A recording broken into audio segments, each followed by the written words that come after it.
कि उस देश के कुर्सी पे अब तो ऐसा ठग है बैठा जो देश को ऐसे बेच रहा कि नाम पड़ा विक्रेता। और चाय बेचते बेचते अब बन गया देश विक्रेता।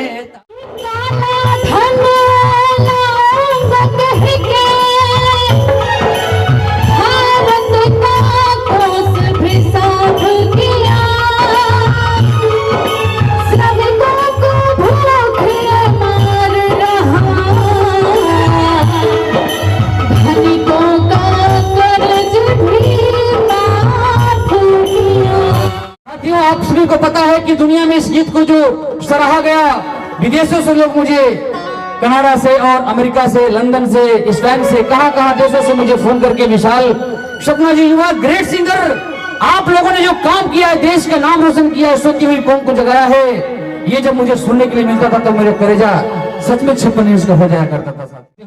मेरे खिलाफ मुकदमा कर सकते हो, लेकिन ये नहीं धमकी, लोगों ने धमकी दिया कि तुमको मारेंगे, ये करेंगे, लेकिन विशाल गाजीपुरी सपना बोध ने अपने मजबूती के साथ काला टाइट करके काम करता रहा।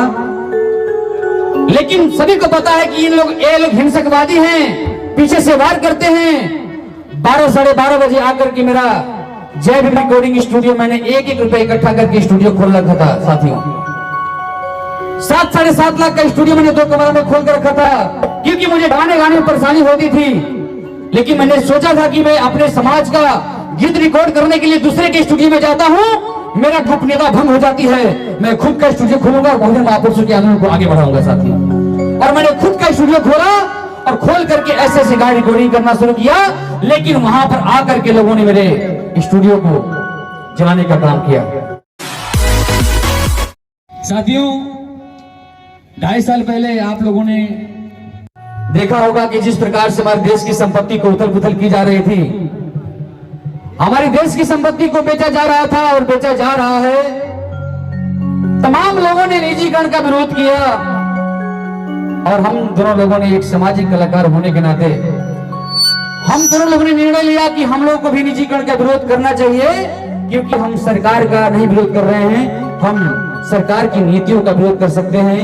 क्योंकि बाबा साहेब डॉक्टर भीमराव अम्बेडकर जी आर्टिकल 19 और आर्टिकल 21 में जो हमको अधिकार दिए हैं, उसके अधिकार के तहत मुझे भाषण नहीं आता है, मुझे गाना गाना आता है, तो मैं गाना गाकर के निजीकरण का विरोध करूंगा, लेकिन करूंगा साथियों। और हम लोगों ने 4 गाना रिकॉर्डिंग कराया। पहला गाना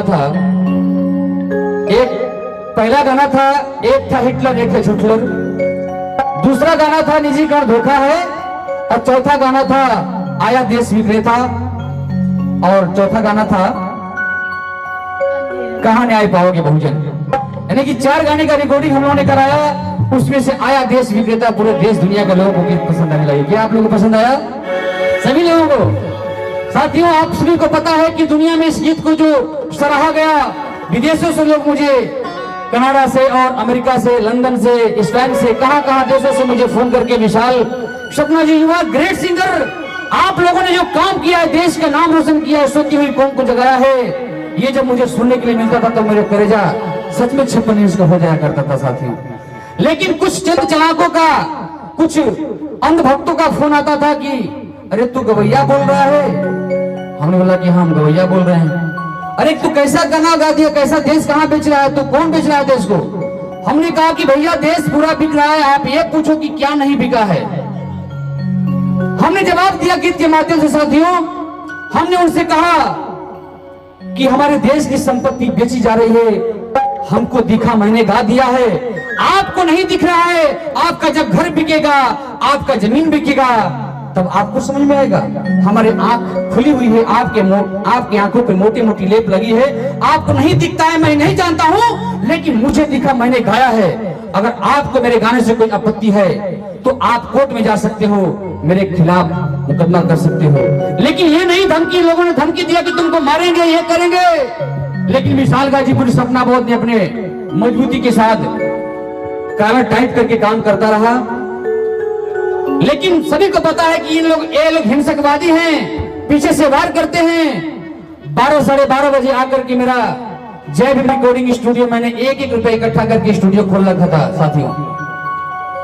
7-7.5 लाख का स्टूडियो मैंने 2 कमरा में खोल कर रखा था, क्योंकि मुझे गाने में परेशानी होती थी। लेकिन मैंने सोचा था कि मैं अपने समाज का गीत रिकॉर्ड करने के लिए दूसरे के स्टूडियो में जाता हूँ, मेरा गोपनीयता भंग हो जाती है। मैं खुद का स्टूडियो खोलूंगा और बहुजन महापुरुषों के आंदोलन को आगे बढ़ाऊंगा साथी। और मैंने खुद का स्टूडियो खोला और खोल करके ऐसे गाड़ी रिकॉर्डिंग करना शुरू किया। लेकिन वहां पर आकर के लोगों ने मेरे स्टूडियो को जलाने का काम किया। मैंने पुलिस प्रशासन को रात में फोन किया, प्रशासन के लोग आए, बुझाए। सुबह हम लोगों ने जिन नंबर में धमकी आई थी, उस नंबर में मुकदमा दर्ज किया गया, लेकिन उसमें कार्रवाई जल्दी नहीं होती थी। लेकिन उसके बाद लोगों ने मुझे जलाने की धमकी देना शुरू कर दिया। और मैं 2.5 साल से गाजीपुर जिला से दूर हूँ, लेकिन अपना कदम पीछे नहीं किया हूँ। साथियों, जेल में लोगों ने मुझे गाजीपुर में ही डाल दिया, जेल में ही गाना गाया, आया देश विक्रेता जेल में भी गाना गाया। जेल से आने के बाद कहा कि ओ धन सेठों के चौकीदार, गरीबों को जीने दो यार। और एक गाना और लॉन्च किया, अंधेर नगरी चौपट राजा। अंधेर नगरी चौपट राजा, जो भारतेंदु जी अपने कविता में कहा करते थे, वो आज हमारे देश में साक्षात समझ में आ रहा है। तो साथियों, हम दोनों लोगों ने अपने जीवन में संकल्प लिया है कि जब तक हम लोग की सांसें रहेगी, जब तक हम लोग का गला काम करेगा, तब तक अपने बहुजन महापुरुषों की आंदोलन और बौद्ध महापुरुषों के आंदोलन को कभी झुकने नहीं देंगे। गीत और संगीतों के माध्यम से समाज तक पहुंचाएंगे। इसके लिए भले भूखा रहना पड़ेगा, भले एक रोटी कम खाना पड़ेगा, भले झोपड़ी में रहना पड़ेगा, लेकिन क्रांति करना नहीं छोड़ेंगे साथियों। मरते दम तक काम करेंगे। और कोई बात नहीं, समर्थन साथी मिलता। आइए उस गीत को हम लोग सुनते हैं, थोड़ा सा हम लोग गाएंगे, उसके बाद लिपसिंग हम लोग करेंगे।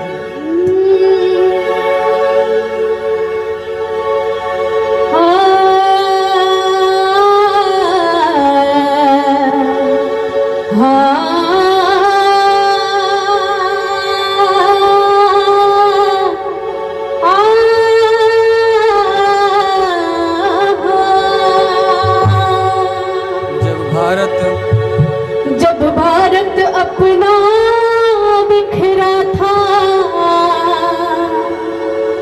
तब चंद्रगुप्त ने अखंड किया।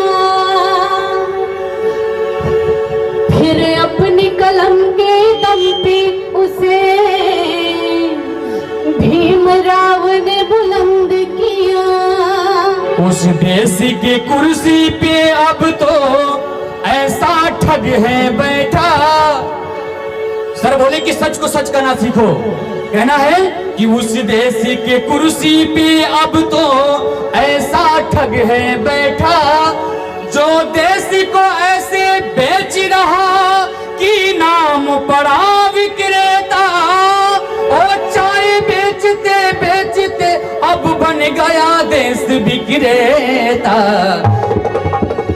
आया देश विक्रेता, देखो आया देश विक्रेता, आया देश विक्रेता, देखो आया देश विक्रेता। जब भारत अपना बिखरा था, तब चंद्रगुप्त ने बंद किया। अपनी कलम के दम पे उसे भीमराव ने बुलंद किया। उस देश की कुर्सी पे अब तो ऐसा ठग है बैठा। उस देश के कुर्सी पे अब तो ऐसा ठग है बैठा, जो देश को ऐसे बेच रहा कि नाम पड़ा विक्रेता। और चाय बेचते बेचते अब बन गया देश विक्रेता। आया देश विक्रेता, आया देश विक्रेता, आया देश विक्रेता, देखो आया देश विक्रेता।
लेकिन हमारे इस देश का जनता बुर्बक नहीं है, पागल नहीं है।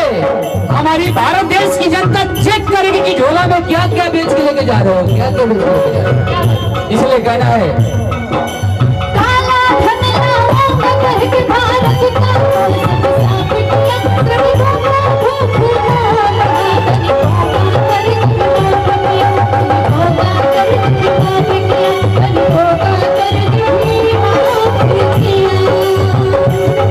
लाखों का सूट पहन के भी खुद को फकीर है कहता, लाखों का सूट पहन के भी खुद को फकीर है कहता, जो देश को ऐसे बेच रहा कि नाम पड़ा विक्रेता, वो चाय बेचते बेचते अब बन गया देश विक्रेता। आया देश विक्रेता, आया देश विक्रेता, आया देश विक्रेता, देखो आया देश विक्रेता।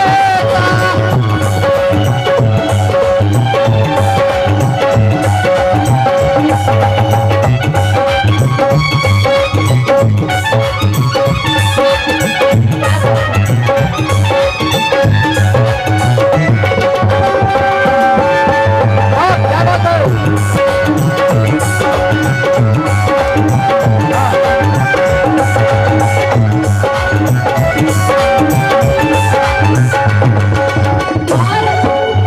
ये बेकार मीडिया क्या कर रही है, क्या करती है? मीडिया तो उसके जाते का कैसा है स्वाद बताती है, जब जब चुनाव हो तब उसको हर मातृ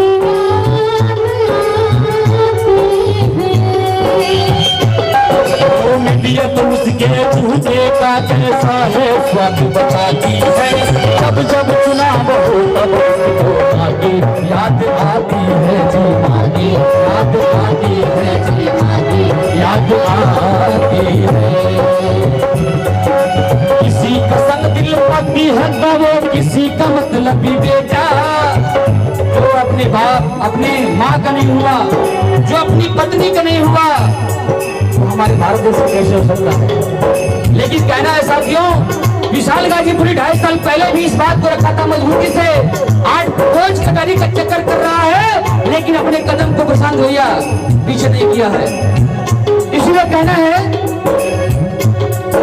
मीडिया तो उसके झूठे का कैसा है स्वाद बताती है, जब जब चुनाव हो तब उसको आगे याद आती है जी मागी याद आती है मागी याद आती है। किसी का संग दिल पति है तो वो किसी का मतलब बेटा, किसी का संग दिल पति है तो वो किसी का मतलब बेटा, जो देश को ऐसे बेच रहा कि नाम बड़ा विक्रेता, और चाय बेचते बेचते अब बन गया देश विक्रेता। आया देश विक्रेता, आया देश विक्रेता, आया देश विक्रेता, देखो आया देश विक्रेता, जब भारत अपना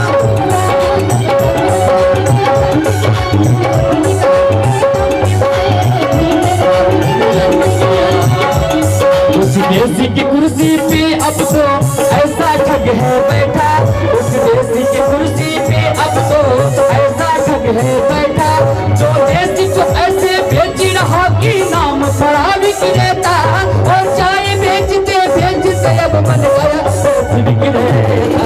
आया देश विक्रेता, ये तो तालियां, आया देश विक्रेता, देखो आया देश विक्रेता, आया देश विक्रेता, देखो आया देश विक्रेता, विक्रेता देखो आया देश विक्रेता, आया देश विक्रेता, देखो आया देश विक्रेता, विक्रेता देखो